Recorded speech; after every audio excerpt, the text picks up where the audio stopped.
ರೈತರೊಬ್ಬರು ಆತ್ಮಹತ್ಯೆಯನ್ನ ಮಾಡಿಕೊಂಡು 4 ವರ್ಷ ಕಳೆದಿದೆ. ಸರಿಸುಮಾರು 4 ವರ್ಷ ಕಳೆದ್ರೂ ಕೂಡ ಇನ್ನೂ ಕೂಡ ಆ ಕುಟುಂಬಕ್ಕೆ ನ್ಯಾಯ ಸಿಕ್ಕಿಲ್ಲ. ಪರಿಹಾರ ಸಿಗುತ್ತೆ ಅಂತಾರೆ, ಆದ್ರೆ ಪರಿಹಾರ ಯಾವಾಗ ಸಿಗಬೇಕು? 4 ವರ್ಷ ಏನ್ ಮಾಡ್ಬೇಕು ಆ ಕುಟುಂಬ? ಬ್ಯಾಡಗಿ ತಾಲೂಕಿನ ಶಿಡನೂರು ಗ್ರಾಮದ ನಾಗರಾಜ್ ಬಿದರಿ ಕೈಗಡವಾಡಿ ಅವರು 8.50 ಅಂದ್ರೆ 8.5 ಲಕ್ಷದಷ್ಟು ಸಾಲ ಮಾಡ್ಕೊಂಡಿದ್ರು. ಈ ಸಾಲ ತೀರಿಸೋದು ಆಗದೆ ಧೃತಿಗೆಟ್ಟು ಆತ್ಮಹತ್ಯೆ ಮಾಡ್ಕೊಂಡಿದ್ರು. ಈಗ ಮಗನನ್ನ ಕಳ್ಕೊಂಡಿದ್ದಾರೆ ಒಂದು ಕಡೆ ತಾಯಿ, ಮತ್ತೊಂದು ಕಡೆ ಪತ್ನಿ ತನ್ನ ಪತಿಯನ್ನ ಕಳ್ಕೊಂಡಿದ್ದಾಳೆ. ಇನ್ನೂ ಕಣ್ಣೀರಿಡ್ತಾ ಇದ್ದಾರೆ. 4 ವರ್ಷ ಆಯ್ತು. ಸಂಬಂಧಿಸಿದಂತ ದಾಖಲೆ ಕೊಡೋದು ತಡ ಆಗಿದ್ದಕ್ಕೆ ಅರ್ಜಿಗಳನ್ನ ತಿರಸ್ಕಾರ ಮಾಡಿದಾರಂತೆ ಈ ಅಧಿಕಾರಿಗಳು ಅನ್ನುವಂತ ಒಂದಷ್ಟು ಮಾಹಿತಿ ಇದೆ. ಅದರ ಜೊತೆಯಲ್ಲಿ ವಿಧವಾ ವೇತನ, ವೃದ್ಧಾಪ್ಯ ವೇತನ, ಯಾವ ಗ್ಯಾರಂಟಿ ಯೋಜನೆಯೂ ಕೂಡ ನಮಗೆ ಸಿಗ್ತಾ ಇಲ್ಲ. ಬರ್ತಾನೆ ಇಲ್ಲ. ಕಳೆದ 3 ಲಕ್ಷ ಗ್ಯಾರಂಟಿ ಬಿಡಿ, ಗೃಹಲಕ್ಷ್ಮಿ ಬಿಡಿ, ಆಯ್ತಾ, ವೃದ್ಧಾಪ್ಯ ವೇತನ, ವಿಧವಾ ವೇತನ ಅಂತೂ ಬರ್ತಾನೆ ಇಲ್ಲ. ಬಹಳ ತೊಂದರೆ ಆಗ್ತಾ ಇದೆ ಇವ್ರಿಗೆ. 4 ವರ್ಷದಿಂದ ತೊಂದರೆ ಆಗ್ತಾ ಇದೆ ಅಂತ ಕಣ್ಣೀರ್ ಹಾಕ್ತಾ ಇದ್ದಾರೆ. ಒಂದು ಪ್ರತ್ಯಕ್ಷ ವರದಿ ಇದೆ, ಬನ್ನಿ ನೋಡ್ಕೊಂಬರೋಣ.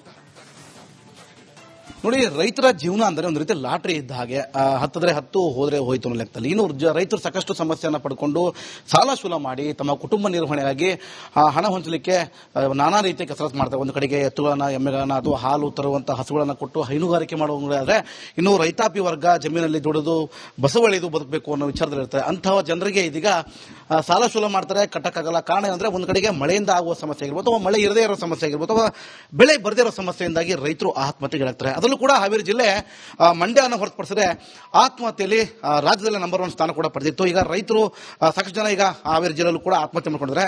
ಕಳೆದ 3-4 ತಿಂಗಳಲ್ಲಿ 4 ಜನ ರೈತರು ಈಗ ಆತ್ಮಹತ್ಯೆ ಮಾಡ್ಕೊಂಡಿದ್ದಾರೆ. ಅದು ಅಲ್ಲದೆ 4 ವರ್ಷಗಳಿಂದ ರೈತರೊಬ್ಬರು ಆತ್ಮಹತ್ಯೆ ಮಾಡ್ಕೊಂಡ್ರು. ಇದುವರೆಗೂ ಪರಿಹಾರ ಸಿಕ್ಕಿಲ್ಲ.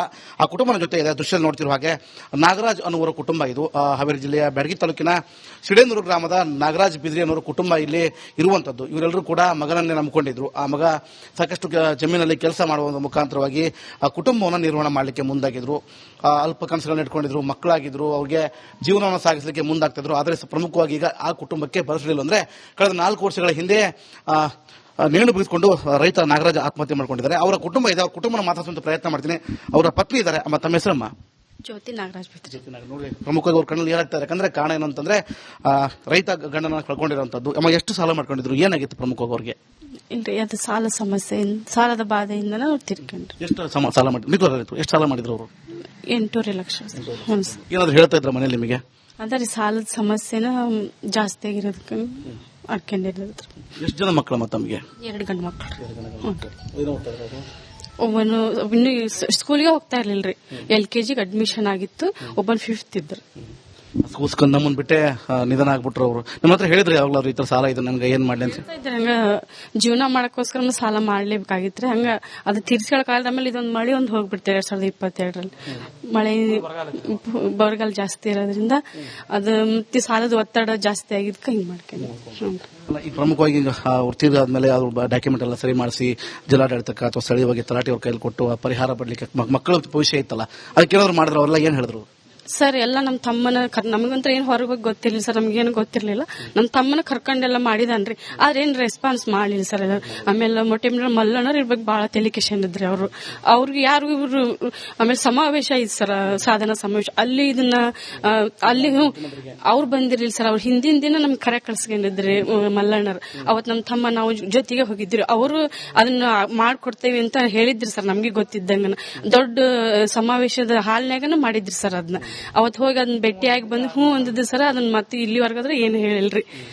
ಇಲ್ಲ ಸರ್, ನಾವು ಒಂದ್ ಕಡೆಗೆ ರೈತ ದೇಶದ ಬೆನ್ನೆಲುಬು ಅಂತ ಹೇಳ್ತೀವಿ. ದುಡಿದು ಪರಿಹಾರ ಇಲ್ಲ ಸರ್ ನಮಗೆ. ಯಾವ ಸರ್ ಗೌರ್ಮೆಂಟ್ ಇಂದ ನಮ್ಗೆ ಯಾವ ಪರಿಹಾರ ಇಲ್ಲ ಸರ್.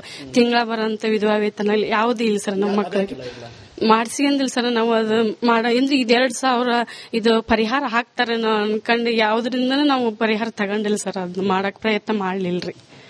ಪ್ರಮುಖ ಏನಂತಂದ್ರೆ ರೈತ ದೇಶದ ಬೆನ್ನೆಲುಬು ಅಂತ ಹೇಳ್ತೀವಿ. ಆ ದೇಶದ ಬೆನ್ನೆಲುಬನ್ನೇ ಮೂಡಲಿಕ್ಕೆ ಸರ್ಕಾರ ಮುಂದಾಯ್ತಾ? ಹಾಗಾದ್ರೆ ಇನ್ನಾದ್ರೂ ಎಚ್ಚೆತ್ತ ಅಧಿಕಾರಿಗಳು ಈ ಕುಟುಂಬದ ಹತ್ರ ಧಾವಿಸಬೇಕು. ಯಾಕಂದ್ರೆ ಒಂದು ಕಡೆಗೆ ಸರ್ಕಾರ ಮಾಡೋ ನಿಯಮ ಏನು ಅಂತಂದ್ರೆ 2-3 ದಿನ ಲೇಟ್ ಆದ್ರೂ ಕೂಡ, ಅಂದ್ರೆ ಸತ್ತವ್ರ ಮನೆಯಲ್ಲಿ ಅವ್ರ ಮನೇಲಿ ದುಃಖ ಇರುತ್ತೆ, ಸಮಸ್ಯೆಗಳು ಇರ್ತವೆ, ಅದು ಅವರು ಕಚೇರಿ ಕೋರ್ಟ್ಗಳಿಗೆ ಬರಕಾಗಿರಲ್ಲ. ಅಂತ ವಿಚಾರದಲ್ಲೂ ಕೂಡ ಹಣವನ್ನು ಕೊಡಕ್ಕಾಗಿಲ್ಲ. ಅಂದ್ರೆ ಇವರಿಗೆ ಸರ್ಕಾರದಿಂದ ಯಾವುದೇ ರೀತಿ ಪರಿಹಾರ ಆಗಿಲ್ಲ. ಒಂದ್ ಕಡೆಗೆ ಜೀವವೂ ಇಲ್ಲ, ಮನೆಯ ಯಜಮಾನ ಕಳ್ಕೊಂಡು ಈಗ ಇಡೀ ಕುಟುಂಬ ದುಃಖದಲ್ಲಿ ತೊಡಗಿದೆ. ಏನಾದ್ರೂ ಸರ್ಕಾರ ಎಚ್ಚೆತ್ತು ಈ ಕುಟುಂಬಕ್ಕೆ ಏನಾದರೂ ನಿರ್ವಹಣೆ ಮಾಡಲಿಕ್ಕೆ ಅವಕಾಶ ಕೊಡಬೇಕು ಅನ್ನೋದು ನಮ್ಮ ಆಸೆ ಅಂತ ಹೇಳ್ಬೋದು.